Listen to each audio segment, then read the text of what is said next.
Hi, this is Paul Hitchcock, and I am the founder and president of Giant Jacks Media, where we help others to grow and nurture their businesses. And I'm glad you're joining here because I sat down with Dr. John Schinnerer, who has the podcast show, The Evolved Caveman, and he's got a fascinating angle on working with men in business and their personal lives. And it's all about the way men and boys are conditioned to behave that causes problems at work and relationships at home and marriages, relationships with kids. And so join me as John dives in to what this is all about, and you're gonna walk away a lot smarter about all this stuff. And I know there's gonna be some nuggets in there that will help you in your own life. So let's go take a listen.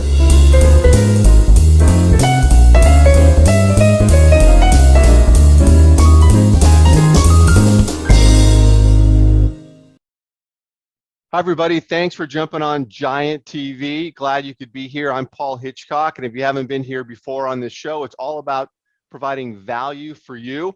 And in my job of being the founder and president of Giant Jacks Media, I get to meet some really great people. And John Schinnerer is one of those. Welcome, John. Hey, Paul. Thanks for having me. Yeah, glad you could be here. And what I want to talk about is you and I have talked offline. You've got a lot going on, and you're an executive coach, relationship coach, working with a lot of men. And so I'd love to understand, from your mouth, what you're doing and how you got into what you're doing. And let's carry that conversation forward. Absolutely. Thanks for asking. Yeah. So let's see. I think if I go back to high school real briefly, my parents were hard driving and overachieving. And so I learned the lesson I had to be hard driving and overachieving to get their attention and their love. And as a senior in high school, I was student body president. I was captain of 3 varsity teams. I was taking advanced classes. I was doing everything the adults around me told me I needed to be doing to be quote unquote successful. You were grinding. And my experience of it was, I was exhausted. I was sick some of the time because I was working so hard. I was anxious a lot of the time. I was depressed part of the time. And it started me thinking at the age of 17, like, what is this success idea that everyone's talking about? Because I'm not feeling it. And I didn't see room in there for things like happiness, relaxation, contentment. I imagine there was a little bit of pride, but it really started me questioning. So fast forward, I get a PhD in psychology from Cal. I opened up a private practice. And I started off with a positive psychology emphasis because to me, positive psychology, the scientific pursuit of happiness and well-being, was like manna from heaven. It was incredible. But in 2005, the response to that was a little lukewarm. Why? So Why was it lukewarm? I don't know. Maybe it had to do with my marketing. Maybe it had to do with the fact that I was ahead of the curve. I think that, that was definitely early on in the movement. And I think people in general come into a psychologist or a coach for points of pain, not pursuit of happiness, generally. Good point. Yeah. And because it's just stronger in the human mind, Right. the negativity bias. So a psychiatrist friend of mine suggested that I shift to anger management. I was like, okay, I can do that. I'll do anger management and I'll combine it with positive psychology. And then the clients started rolling in and they happened to be mostly male. So I was seeing male teenagers and male adults. I got tired of that after about 10 years because it can be a little bit draining. And I switched my focus to executives and businessmen. And I started seeing men that were worth a lot of money and that were very successful in business and had done the whole life journey, quote unquote, right. Where they had gotten good grades, they went to good colleges, they got married, they got a good job, they earned money, they had kids, they earned more money, they got promoted. And now they're about 45 to 55 and they were miserable. Miserable? And why? What was going on? Well, I think that 1, they lacked meaning and purpose in work. 2, they felt they'd been sold a bill of goods, that no one had ever taught them the skills and tools needed to lead a happier, more meaningful life. And I think, to me, that's the coaching work that I do is really an attempt to teach my clients how to be successful and happy, with the and in all capital letters. Because I think that so many of us growing up are taught and pushed, encouraged, rewarded to be quote unquote successful. Right. But we wake up at 50 and we find that our life lacks meaning, that we've been, a mortgage broker at B of A for our whole life, that we've risen through the ranks. Now we're, I don't know, senior VP at B of A, overseeing $1 billion in loans a year, but it's lost a lot of its meaning. It doesn't have the challenge. And what I realized is the biggest point of pain for a lot of the men I was seeing was actually in their relationships at home. And this part fascinates the hell out of me, because what I see happening is we go into the workforce with a really good value, and that value is being a provider for the family. Right. And then over the course of 20, 30 years, that value morphs and becomes malignant. And our need to be approved, to be validated, to be complimented, to be respected, to know what's expected of us, we get addicted to being in the workforce, and that becomes easy for us. What becomes hard for us is connecting with our spouses and our children, who at that point are pretty much teenagers. And it's, if time and attention are the currency of relationships, most of the men that I talk to are putting their time and attention into work in this distorted effort to support their family, but they're taking time and attention away from their most important relationships at home.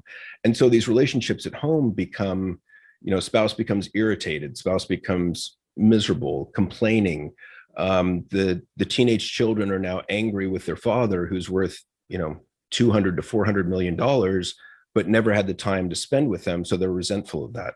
John, I want to ask a question. Is this disconnect when the relationships at home are faltering? Is it an emotional thing, or is it more a time thing, a construct, spending more time, or is it a combo of both? I think it's a number of things. I think it's time and attention. I think it's emotion. I think part of it's communication. I think that a lot of us men assume that the skills that will work for us at work will also work for us at home. And it's just not true, right? Yeah, it doesn't work at all. And in fact, even some of the communication tools that we're taught at work, we don't even generalize those to bring them home at work, although some of those would work quite well at home. Like what? Give me an example of what. Well, it's interesting. Like I can't tell you how many times I've been speaking to like a CEO or C-level exec, and I'll teach them a tool, and I'll be like, yeah, so this will work really well with your executive team. Oh yeah, this will also work really well with your spouse. Oh, and this will be really good for your kids as well. So a lot of these tools apply across the board. To give you an example, one of the ones that people really like is this idea of capitalization that comes out of, I always forget if it's Shelley Taylor or Shelley Gable. Shelley, forgive me. She's at UCLA. And she came up with this idea and then proved its effectiveness, that one of the big communication tools is how we respond to the positive news of other people. So think about in your past, how have people responded to your really good news? And go ahead. No, I'm thinking about it. And it's like a lot of times, there's no, they don't really, respond and get into it and ask questions. It's kind of like maybe they go on and start talking about something in their life. And so there's not a connection there. That happens a lot with me. Yeah. And I think for some people, they get jealousy. For some people, right? They get shut down, they get doubt, they get, are you sure you can handle that? Right. And so there's 4 ways you can respond to someone's good news. And this really came out of, relationship work with your partner, with a married couple, but it applies across the board. So there's 4 ways you can respond. So let's say your partner comes home and is like, honey, I got good news. I got promoted at work.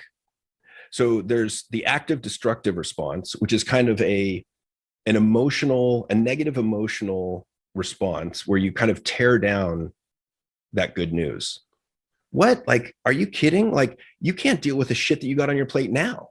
How are you going to deal with a promotion? That's awful. That's awful. The second one is a passive destructive response, which is sort of a more toned down emotional response of, well, it seems like, I don't know, like, how are you going to deal with all this that you got going now? Like, it seems like you're under a lot of stress now. Isn't this just going to add more stress? Then there's a passive constructive response, which is kind of a low key emotional, positive emotional response. Gee, that's nice, dear. Yeah, not much of a response. And then the big one, the active constructive response or the capitalization response, is a more high intensity positive emotional response with curiosity, with questions. Wow, that's great, honey. Like, tell me all about it. Who told you that you got the promotion? What do you think you did to deserve this? What does this mean in terms of pay? And you get actively involved and curious about it. And what it does is it creates a positive upward spiral where you both win, because you both get increased positive emotion. Why would someone have a negative reaction to positive news? I've been guilty of that myself, I know, but why do Yeah. people do that? Because, well, I think it's because so many of us live so much of our mental life by social comparison. So you tell me you've got great news. You just scored a huge client. I'm like, internally, I'm like, shit, I don't have any new clients. Like, Totally. how come Totally. we're, so I start looking Totally. at it, I personalize it, Right. and then I can get jealous. Yeah. Or, I think that's one of the big reasons. Yeah. I think also fear comes in. So like your spouse might get fearful of, great, now it's going to take more time away from home. Right. Right. And I got to deal with the kids more on my own. Yeah. And so we personalize it. We think, how's Paul's good news going to affect me? Yeah. Well, the example you gave too of the right response there absolutely translates in the office and at home. I could see, I mean, you would use it and with everywhere. your kids. Yeah. And the other thing is, I think it's natural to have concerns, right? Like, let's say your husband comes home, or your spouse, your wife comes home and she says, I got a promotion. I think it's natural to have concerns. Like, what does this mean for our time together? What does this mean for your time with the kids? What does this mean for your stress level? I get that. That's normal. That's human. And what I would say is, push that off. Wait to address those for maybe, I don't know, a few hours or maybe tomorrow. Right. But for the moment, go after just augmenting that positive emotional spiral, because the benefits are enormous. It's putting a number of positive emotional drops into the bucket for your relationship, which you can draw upon later. And I can't tell you, I mean, you know how deflating it is to have someone say, well, gee, do you really think you're going to be able to handle that? Yeah, nasty. Or you don't have enough time as it is. Yeah. Well, John, when do people come to you? I mean, how do people know when they need someone like you, or what is there a trigger event or a lot of stuff going on? And what happens in your initial interaction with people? How do you get going? Well, it's a really good question. I think for most men, interestingly, I go back to like the anger management work that I used to do, and I still do at times, but men need a huge stick over the head in order to go seek out help often. And that stick is usually, if you don't go see somebody, I'm leaving. Or, I got a problem with HR, or, my kids won't talk to me, or I'm getting a divorce, or, so it's some major negative life event typically that prompts men to come in sort of unbidden or non-referred to me. I mean, I get a lot of my work through referrals. Right. But if it's just kind of out of the blue, sometimes they'll look at my website and go, oh my gosh, that's me. Right. Like I'm unhappy, I'm miserable, I'm irritable, I lack meaning in my life. I'm 50, I've got a lot of money. Yeah. But I'm just not satisfied with my life. And then they get with you. And what happens when they first start working with you? What's the exercise look like? Oh boy, I mean, there's a lot of ways we can go, but one of the things that I'll talk to them about is, because a lot of this is about learning to manage your mind and also learning to increase, I guess I would say, emotional intelligence, emotional awareness. Yeah. And here's why. Most of the men that I talk to, and I think I can say this because I was one, most of the men I talk to are emotional idiots. Now, I say that with great respect and love, in the sense that we're never socialized to be curious about, to learn more about our emotional landscape. Right. In fact, we're discouraged from that, I would argue. And that's the whole man box culture that I talk about a lot. But so it's not our fault, but it is our responsibility to evolve. Mm-hmm. And here's the crux of the matter is, if happiness is primarily an emotional phenomenon, and I can't recognize the majority of my emotions, how do I even know when I'm happy? when I'm relaxed, when I'm content, when I feel awe, when I'm curious. And, I mean, I can't tell you how many men mistake relaxation for tiredness. Interesting. Because we're Interesting. just not, we don't have that fine-tuning ability, that fine-tune ability to differentiate. And there's studies in the past that look at, how many emotion can a man name versus a woman. And men on average can name about 8 emotions, just name. Women on average, it's about 17. Yeah. Yeah. Yeah. Yeah. No, it makes sense. And then, are you, and when the people come to you, are they identifying the problems, or do you have to pull it out of them? And then are you zeroing in on these issues, and you have a process? Yeah. It's a great question. I think that some people will come in with the issue. That's pretty rare. I think a lot of people will come in with an issue, which isn't the issue. Oh, okay.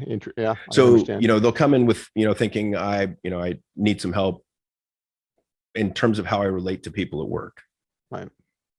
And it's like, well, no, actually you need help with how you relate to people.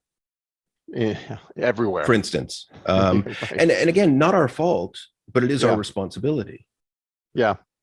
So you get into the issues. How long does it last? I mean, are you working with somebody? Is it all over the map, or you solve an issue, move on? I mean, yeah, it can be 10 weeks. It can be, a couple of years, depending, because it's never up to me. I kind of leave it up to them, because some men just like to continue meeting because it's, I don't know, grounding, reassuring, educational. Absolutely. Yeah. It's a nice check. Right.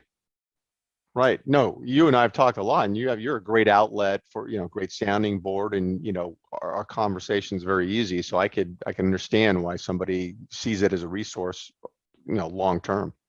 Thanks. And I think the other part is it's fun too, because at this point in my career, I don't take a whole lot seriously. Right. I mean, if we got a life or death situation, great, you have my attention. Right. Other than that, I tend to like to joke and laugh and smile easily. And one of the things that's funny, there was a study that came out recently that shows that our sense of humor goes off a cliff at the age of 23, roughly. And the researchers looked at why. What's the reason for that? And the reason is, the hypothesis goes that that's when we enter the workforce. And, as soon as we get into the workforce, we think, oh, we got to be serious. We take ourselves too seriously. We feel like we can't joke around, when in fact, most employers do like people that are easy to laugh, easy to smile, and more lighthearted. I could see that.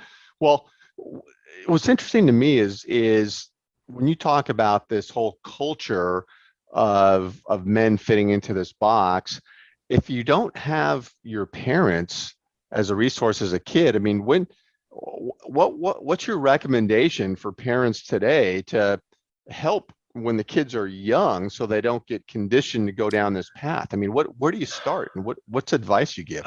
Boy, I mean, it's a really good question. It's funny. I think actually parents have less to do with it than we think. I think, for me, with my kids, I tried to give them permission to be as they wanted to be. Right. And it's funny because I think we still have innate tendencies. Like, if my sons, when they were little, wanted to play with dolls, I was okay with that. They didn't tend to gravitate towards that. I mean, I think we have things that we tend to gravitate towards. And so often we're fighting instinct. Okay, fair enough. I mean, I don't know that I would fight it. I would just offer the opportunities or different options. Yeah. I think for sons, one of the things we want to do is allow them to feel whatever they're feeling without shaming them about it. Man box culture is, so there's certain rules that we learn about what it means to be a man growing up in our culture. And the rules are things like be tough, be physically tough, be emotionally tough, be psychologically tough. Don't back down, be aggressive, be competitive, succeed. And the competitive one is interesting to me because I think it's physical early on. So we compete in sports and, playing football, for example, like I got a concussion, but I'm like, coach, put me back in. I'm fine. I'm fine. Right. Yeah. It's just a flesh wound. I'm just missing one arm. I'm fine. Yeah. And so, so there's that aspect, but the biggest one to me is don't feel, be stoic. Mm-hmm. We put the mask on, and then if you show, and I don't think this is parents, I've talked to a lot of people about this. Sometimes it can be your mom or your dad, but pretty infrequently. More often, I think it's peers, could be Oh, yeah. friends, could be Right, people right. on your team, like sports team, could be a coach, could be a teacher. But I think it's more people our own age when we're in middle school and high school, where if you show too much sadness or fear, you'll get a number of insults potentially. But the big three are: don't be a little bitch, don't be a Right, little girl, or don't be a pussy. right, Forgive my right. language, but that's Yeah, what we get. no. And Right, yeah. interestingly, those three insults are the epitome of femininity. Mm-hmm. And so the message there is: don't be female, don't be feminine. And we get that. And I don't think we need to get it that many times, 2, 3, 4, 5. And we jump back into the man box and we're like, well, shit, I'm never showing that again because that's embarrassing Oh, yeah. and it's Yeah. painful. Yeah. And then on the other side, if you show too much joy, love, romanticism, excitement, flamboyance, God forbid, someone will say something like, dude, don't be so gay, or Right. don't be a fag. Again, Right. sorry for the Right. slurs, but No. Right. and so the message there is men are not homosexual. So don't be gay, don't be female. Those are kind of the two opposite ends. And Right. it's said that masculinity is a negative identity and that it doesn't really tell us what to be. It tells us what not to be. Right. But, Right. so you get that a few times and you jump back in the man box and you don't show 2/3 of the emotional spectrum. Right. Which means that Right. we're effectively cut off from that. So what are we left with that we can publicly display without fear of embarrassment? I would say it's three things. I would say it's lust, stress, because if I tell you, Paul, oh my God, I'm so stressed, it says I'm busy and important. Right. Right. And the Yeah. big one, anger, Right. some degree of anger, irritation, annoyance, frustration, anger, Is acceptable rage. is what you're saying. Is acceptable. Yeah, this is Oh, what's yeah. acceptable for men to show. Yeah. Right. And this is Yeah. how we're socialized. Yeah. And then, and this is why we become emotional idiots. Mm-hmm. And again, Mm-hmm. that's why it's not our fault. We didn't ask to be socialized this way. Right. Yeah. We just are. And then we get into a relationship later, and our wives, assuming a heterosexual relationship, are like, I can't connect with my husband. Yeah. And the funny thing is that women's expectations of marriage have shifted dramatically since 1970 when they got the pill and when they got into the workforce. So now they have more reproductive freedom, more financial freedom. So marriage has shifted from less of a financial arrangement to more of a lifelong romantic arrangement.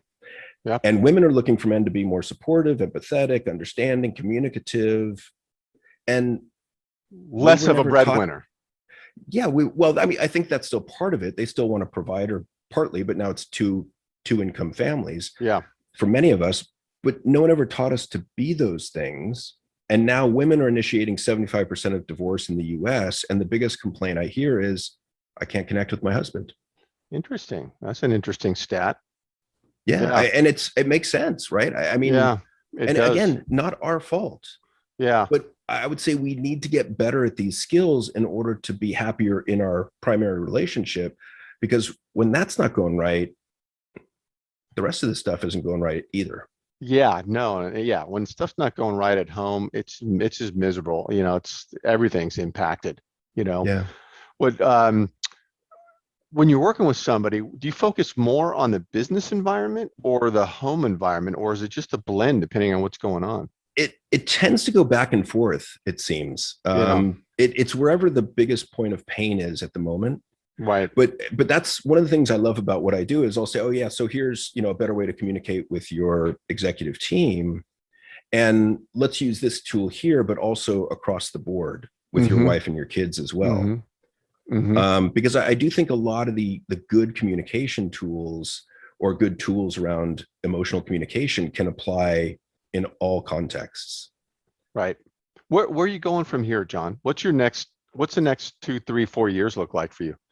Well, I've got the podcast, so I've been doing that. That's been fun. The Evolved Caveman. And then I'm working on a book right now, basically about man box culture and how to build, create, become an evolved caveman, or basically a successful and happy man. Mm-hmm. Because I really, to me, that's what we're missing. I mean, there's so much anger out there right now. And, for men, depression comes out as irritability. So that's part of it. Yep. But I just see so many men out there that lack happiness. And I think one of the few things that we can agree on, or that almost everyone on this planet can agree on, is that they want a happy life. Oh yeah. We just often don't know how to get there. Right. Yeah. Or have the tools to get there. Right. In some Right. cases. Because, Yeah. what's the point if you've worked your ass off for 30 years and you're worth tens or hundreds of millions of dollars and you're not happy, then what? Yeah. What's going on? Yeah. Yeah. No. Yeah. It sounds like a god awful place to be in. I know a lot of people are. Uh, it's fascinating stuff. I mean, you and I could talk forever about this, with our kids, and we've shared about our Yeah. kids offline. This stuff fascinates me. You know, uh, John, thank you. I'd love to obviously stay connected with you, have you back on, keep track of your progress going forward. But fascinating discussion. I really appreciate you coming on, and thanks everybody for listening and being here on Giant TV. Thanks. My pleasure, Paul. Yeah, we'll talk again soon. Sounds good. Okay.